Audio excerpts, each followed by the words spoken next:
The Orlando Magic desperately need to draft Malik Monk in this upcoming draft for a few different reasons, and we can talk about it. First, let me say, this video is a little shorter than I would like it to be. Been backed up the past couple days. Schedule should be a bit more consistent moving forward. Anyway, the Magic have two guys who can shoot on their roster. One of them is Evan Fournier. The other one we're going to talk about in a little bit.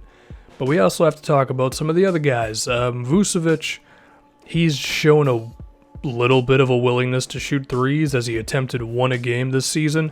He only shot 31%, so it's not like he's providing any spacing for them.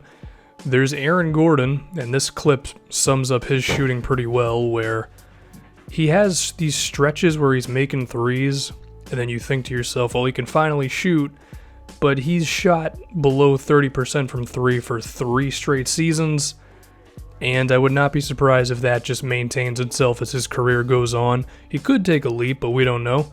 Elfrid Payton has also not figured out how to shoot, and in 2017 and beyond NBA, if you have multiple guys who cannot shoot and stretch the floor, you got yourself a problem. And the Magic definitely have themselves a problem. The other guy is Terrence Ross, and for what it's worth, he actually didn't shoot that well from three once he actually got to the Magic. And so Malik Monk would just provide them with a dude who can actually make the defense give a crap when the ball is not in his hands, because no one else on this team is doing it right now. Monk shot quite a few three-pointers in college, and he shot them at a pretty decent clip, and I would assume that he would just insert himself right away, and his impact would be felt immediately by the Magic. And, you know, obviously rookies are never at their full potential when they enter the NBA, and there's a conversation to be had about whether a guy can even make a team better in his first season. I think just the gravity that Monk would command would immediately help out this Orlando team and their lack of spacing. But the other question that I have with Monk is I think he could be like a real creator. He can do more than just be a spot shooter. And as a result of that, that could open up just more dynamics. Is dynamics a word? I don't know. Within the Magic's offense, he could actually create his own shot, go one-on-one against other guys. I think he has by far the most scoring potential on the Magic. I mean, Evan Fournier is, 16, 17 points a game? I mean, that's cool. I think Monk could average over 20 points in maybe his second or third season.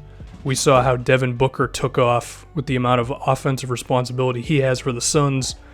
Could Malik Monk not do the same thing for the Magic? Now, you may recall that I said that the Sixers could also use Monk as well. I mean, he's a good player, no doubt, and he can make an impact. Which one of these teams will end up with him? Maybe it'll be someone else completely. I don't know. But the other conversation I want to have with Monk, besides just his hopeful potential of being someone who can actually make his own shots happen, could he be a playmaker? Because there is belief, if you look around different reports, that he could actually be a guy who can lead an offense at times. I mean, I don't know if he can ever be a big-time assist dude or be a starting point guard, but if there are times when he's the one handling the ball, and then you could actually get more shooters into the game. I mean, imagine if the Magic had lineups with Monk at point guard, Fournier at the 2, and Ross at the 3, and they had all 3 of their legit shooters in the game at the same time. That would be the most shooting the Magic had since like 2009, when they hit 1 million three-pointers and they had Dwight Howard in the middle. You know what that would do? Maybe the Magic would actually be, like, fun and exciting. When was the last time the Magic were actually a fun team to watch? Besides when Aaron Gordon took over the power forward position finally after they traded Serge Ibaka. This is the impact that shooting has, you know? The defense has to move around way more often. They can't just ignore guys on the perimeter. Speaking of guys you can ignore on the perimeter, that's kind of been Elfrid Payton's shtick since he entered the NBA. I think Malik Monk would make Payton's day a lot easier because, I mean, if you have the point guard who can't shoot, but the 2 guard next to him who's a fantastic shooter, then it kind of fixes itself. It's still not ideal. I mean, if Payton could learn how to shoot, that would be great. But it's like another thing in the right direction for hopefully Elfrid Payton just taking off, because I think he has some decent potential still as a player. but also Aaron Gordon.